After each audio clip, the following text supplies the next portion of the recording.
of how important that is. Well, today we are talking about soulful living. And last week we talked about getting more in touch with our soul, recognizing that our soul is kind of that merging point between our humanity and our divinity. It's like the omnipresence of God as it merges with our very real human self. So I hope that you've spent some time. We talked last week about spending 15 minutes a day in the silence, and what I want to encourage in that is like literally to take a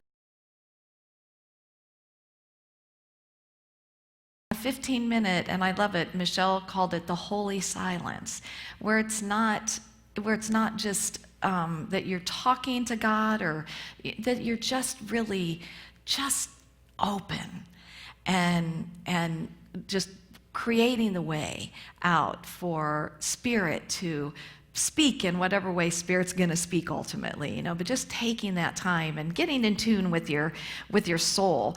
It's hanging out with our soul opens us up to so much. It helps us to remember who and what we really are. And, we may be in this bodysuit for anywhere from seconds to over 100 years, but what we know is that the reality of us is something that is so much greater than can just be confined in this body. And that's what we want to get in touch with. That's what we want to live our lives from, is from this soul aspect of our beingness. So when I think about soulful, I was thinking about when you think about like soulful music, the way I would define that is music that has incredible depth, and it kind of stirs you, and it has this meaning. And so that's what soulful living is about a life with depth, and a life that has just great meaning, and a life that we feel stirred up about, and that we're not just kind of automatons, and we're kind of going through our day and living the same day over and over again. That's, I think that's Groundhog Day, right? The movie, we're living that same day over and over again, but that we're really present, that we're present to what is, and all of it ultimately, whether it's the easy stuff that we're journeying through, where life is in this great flow, or sometimes when life is ebbing and some of the harder stuff comes up, that we can also, really be present to that, and allow whatever is there in our own beingness and our experience, and then also, just in the greater realm of life. So the way that we're going to talk about this today is by looking at death and the idea of impermanence. Now, this is based on Buddhist teachings that say that life is suffering. And I got to tell you that when I first heard this concept as a Unity student, I was like, what? Life is suffering? Because that's the total opposite of what I hear in Unity. But as I deepened my understanding of Unity, and as I studied more into what this actually meant, it is so in alignment with what we are about here, and it's very real. It's, for me, I believe that our ability to embrace the idea of death and impermanence is parallel to our ability to be able to embrace life and to be present to what is in life. Anybody here ever not experience impermanence? Because if you say yes, I'm going to tell you, yes, you have. Because one day you were a little baby, and now you're not that anymore. So where I was guided to, and what really kind of triggered this anyway, was a book called The 5 Invitations by Frank Ostaseski. And, I think I turned it off and turned it on. Okay. So he has a Zen hospice, and so he has worked with literally thousands of patients throughout the course of the years that are at end of life. And so in this book, The 5 Invitations, this is really about his experience of working with people, both the people who are facing that, but also the family members and the friends. And he's created like these 5 invitations to help us live our lives more fully, to really embrace life. And so I wanted to talk today about the first invitation. And the first invitation is called, Why Wait? Why wait? And this is loaded. this is something I could talk about for a lot longer than, just this particular period of time today. But he says that what we dive into in this book is our innate capacity to love and to trust and to forgive, and that deep sense of joy that lies within all of us. And I'm probably going to talk more about that aspect next week based on a book with the Dalai Lama and Archbishop Desmond Tutu, and this idea of what that joy is and how we can actually experience joy even in the midst of things that sometimes are falling apart, or even in the midst of when we see great suffering in the world around us. And we actually can do that. We actually can do that. So I'm going to share with you some excerpts from his book, and then we're going to talk about this idea of why wait. First of all, he tells us, and we all know this because I talk about it a lot, that we would apply certain qualities of being to God, and that we have those qualities within us. They're our spiritual DNA, and that we live our best life. This, to me, we live our most soulful life, a life filled with meaning, a life that has great depth, when we are really leaning into these qualities, and we're striving to bring those qualities forward in our life experience. He said that these qualities fill out our humanity with a richness and a beauty, and they add so much capacity to our lives. And that is absolutely true, I think, for all of us, because we can recognize those times when we've really been in that place of deep compassion, or we've been in that place where we've felt this incredible oneness, or we've really have leaned into the beauty of something, that really is, it brings a real richness to our lives, doesn't it? It just brings something that is soul stirring into our life experience. So we're going to talk about this, like I said, by talking about death. So he says death is not just a medical event, that death actually has the opportunity to really move us into a time of transformation. And that's whether we're facing possibly our own, or whether we're journeying with somebody through facing theirs, or we've just experienced that. But I love, he says this, he said, simply put, life is holy, life itself is holy, and we are always on holy ground, yet this is rarely part of our daily experience. And I think as we wake up more to the realization of what an incredible gift it is that we're alive. You guys, we're alive. Did you know you're alive? You're alive. Is that just great? You're sitting here today and you're breathing and you're getting to experience this beautiful fall crisp day. You're alive. I mean, it's like a celebration. We should be getting up every day and just going, woohoo, here I am, I'm alive again today, because we're not promised anything. And I think that for those of us who knew Cheryl Willis and who experienced that sudden death, Cheryl was vitally alive one day, she had her whole list scheduled for the next day, and she passed through the night. And I know for myself, I'll tell you, it shook me, because Cheryl was my friend. And just this vitally alive person who was 66 years old to just all of a sudden be gone, it certainly makes us stop, doesn't it?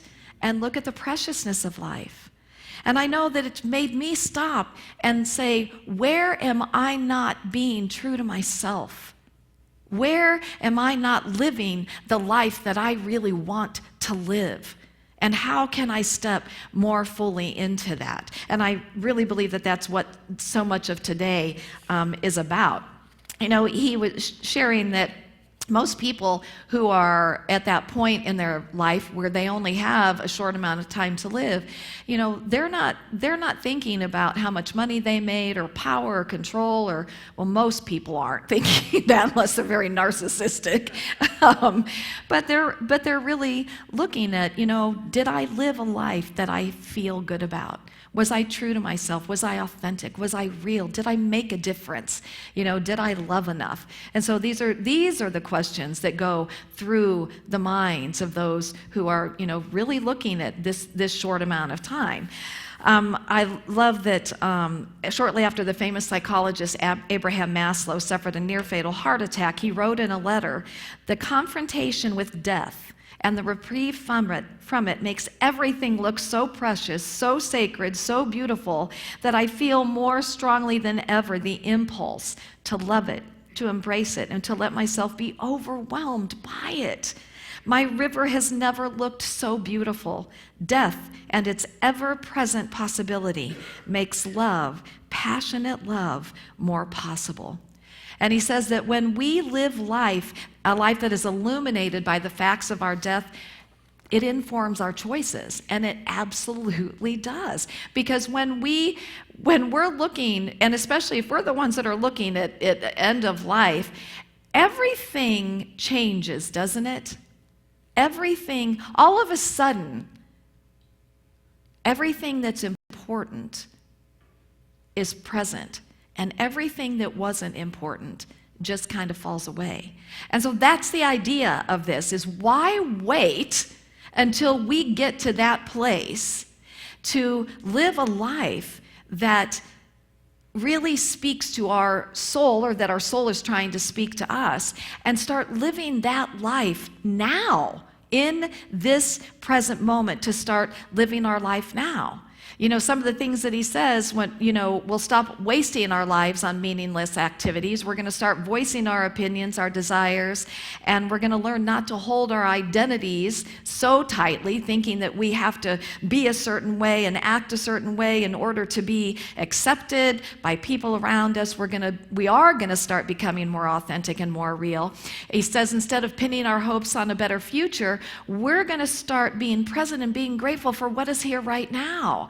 And how many times do we pin our hopes out here? Do we say, you know what, when I get that job, my life is going to be great. Or when I have this much money in the bank, or this much money in my retirement, then I can finally be present to life and enjoy life. When this happens out here, and we're missing all of this that is right here in front of us, because we're thinking that our happiness lies somewhere outside, way in a future time.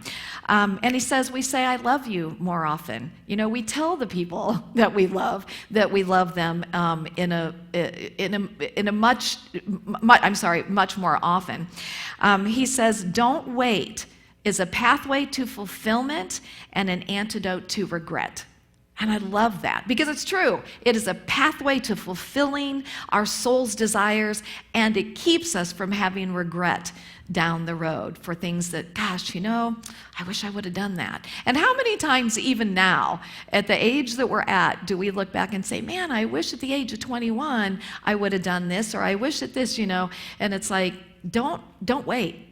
Don't wait, because we're not promised anything. We're not promised the next moment, and we're not promised tomorrow.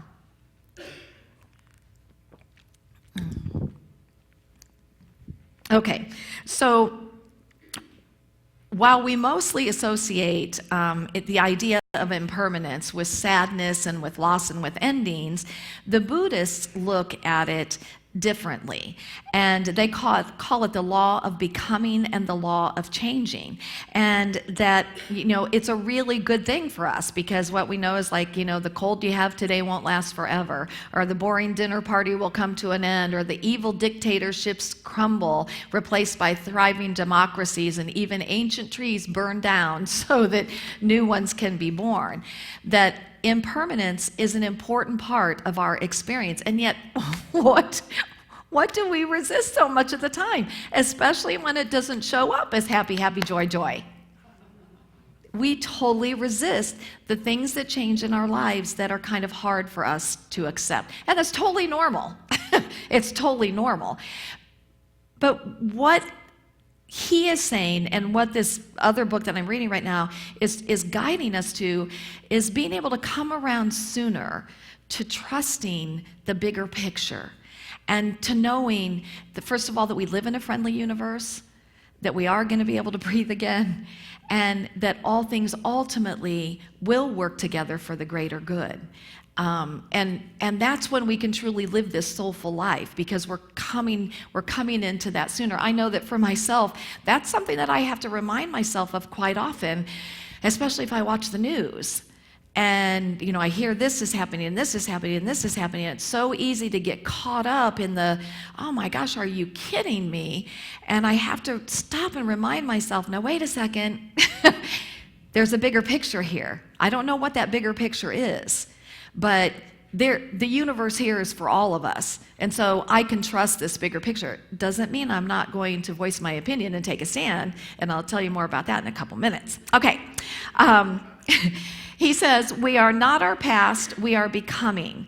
We can release grudges, we can forgive, we can free ourselves of resentment and regret before we die.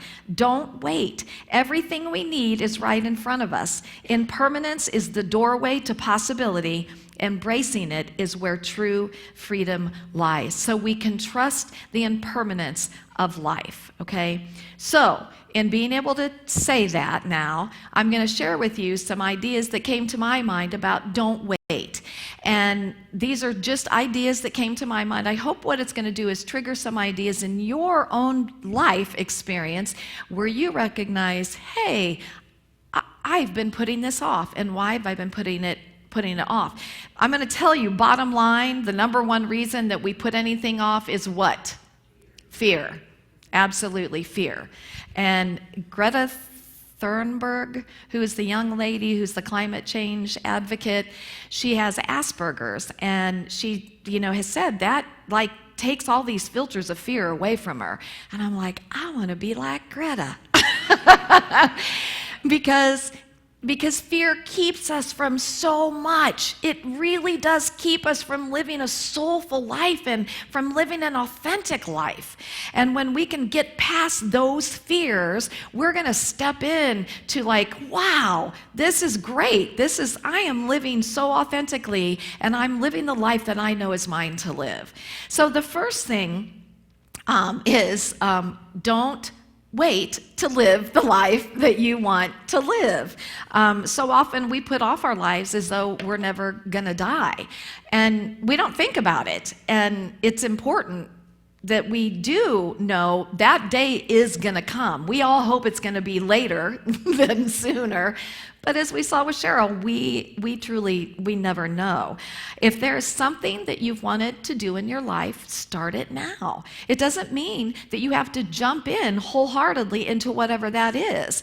But you can be doing something today that is wanting to emerge in your life. If you've wanted to take dance lessons, check out what classes there are. If you've wanted to go back to school, get online and find out about it. Take some steps to move into whatever it is that you are really wanting to do and to live the life that you want to live. Now, here's the thing about taking these steps towards authenticity.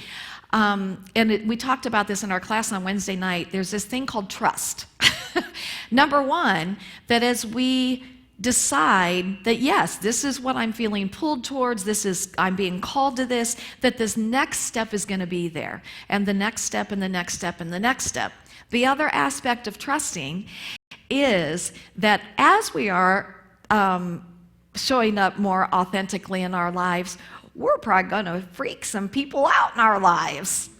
And some people may even fall away from our lives. And this is where that trust comes in. That here's what I'm going to tell you, you cannot make another person okay. I don't care what you give up in your own life. You cannot make another person okay ever. That's an inside job for them, and you will be miserable trying to make someone else okay. So the main thing I would say here is create a support system. Make sure that you have some people around you that you know are going to be there to support you through your journey into authenticity. One thing that people mostly say on their deathbeds is that they wish that they would have lived the life that was truly desiring to emerge through them. In this book, he talks about an older man who had just a few weeks to live, and his son came to see him, and they had never really had any kind of affection towards each other, never really told each other that they loved each other. And one day, all of a sudden, and I know, and for me, I see it as the closer that we get to that, so much of this stuff just falls away, that stuff that created those fears. And so one day, this man reached out to his son, and he hugged him, and he told him that he loved him. And he started crying and said, I have wanted to do that all of your life. And he had never done it. And they both held each other, and they cried. And it's like, don't wait. Don't wait. It was fear. It was fear that kept him from doing that. You don't wait for whatever is wanting to emerge through you. Now, here's what I'm going to share. A personal thing is, I know for myself that part of my authenticity that is really desiring to emerge, it's always desired to emerge, but fear has always stood in the doorway, is taking a stand. And, I know, like, in the last few years, boy, I've been really growing in that area. So yesterday was Pride Fest downtown. And Pride Fest is this wonderful day where we get to celebrate our LGBTQ community, that allies come together, and it's supposed to be a day of celebration, a day where people know, and there's so many young people out there that are struggling, and they just need to be affirmed. They need to hear that they are loved, and they were made perfectly and wonderfully. They don't have to be born again. They're perfect just the way that they are. And so we were down there, and I was just getting ready to take Paul to his truck, because we had done the parade and his truck was over there. And I was going to go home because I really needed to work on my talk. And we're walking, and all of a sudden I hear the megaphone. And it's the megaphone of the crazy minister and his brigade. And I want to tell you, crazy. Horrible, vile, venomous, horrible things that they're spewing out to this community. The thing is like Paul and I are walking, and I'm just like, all of a sudden I'm like, oh, hold on, I got to hear this. And it was like, honestly, like a steel rod just went bam inside of me, and inside myself, all I could think was, oh, hell no. I am coming back. It was like, And I took Paul to his truck, and inside, it was killing me to have to walk away for even those moments. I just wanted to get back there, and I get back, and I'm a woman with purpose, and I go and I get my sign, and I go over and I stand right in front of this guy, and I'm thinking, why is nobody else standing right in front of him? Well, they had this beautiful Faithful Allies thing out there, and they wanted us to stand separate from him because that's what he wants, So that was great. And we had this, and so there were a lot of us out there that were standing with our signs that were affirming, and that were standing in front and doing everything that we could. And the police did finally shut them down insofar as their megaphone thing, but they still were there on the square and spewing all this stuff, and I just want you to know that I was called a Jezebel, and so I wore my leopard print today. Because I'm a Jezebel. And I was called a heathen, and I was called some other things. I don't remember what they were, because it just kind of cracked me up, because I'm like, I've never been called that stuff before. That's interesting. By these Christian people, Anyway, my point being that that is the authenticity that is emerging in me now. And I know it. And I'm not going to apologize for it. I'm going to take a stand, and I'm going to voice my opinion. And that may make some people uncomfortable. And you know what?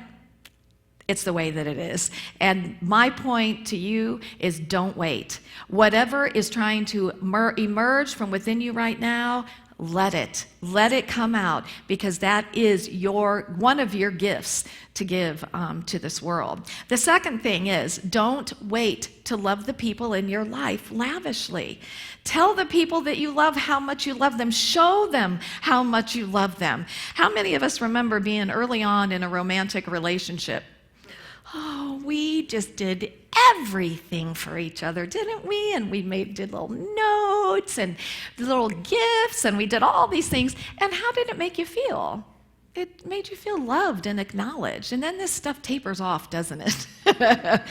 And my point is, whether it's a romantic relationship or not, start thinking about those things that you can do for the people that you love, and show them that you love them. Maybe it's an act of service, that you might like do the laundry one day. kidding. I'm kidding. I just had to do that. I'm kidding, really. No, but I mean, just there may be acts of service. It may just be some people need quality time, spending extra time with people. But do those things. And here's the other thing that I want to tell you. So I'm going to ask you to step out of your comfort zone. Tell other people in your life that you love them. We have all kinds of people in our life, even just our church community. And I love that mostly, we tell each other that we love each other. The only reason we don't is because we fear rejection, we fear being made fun of. And so there's coworkers, there's neighbors, there's other people. Let them know that you love them. We are here to be that, to express that love. And don't let fear keep you from doing that. The other thing is don't wait to forgive. This is one of the biggest things at the end of life, is people's desire to forgive and to be forgiven.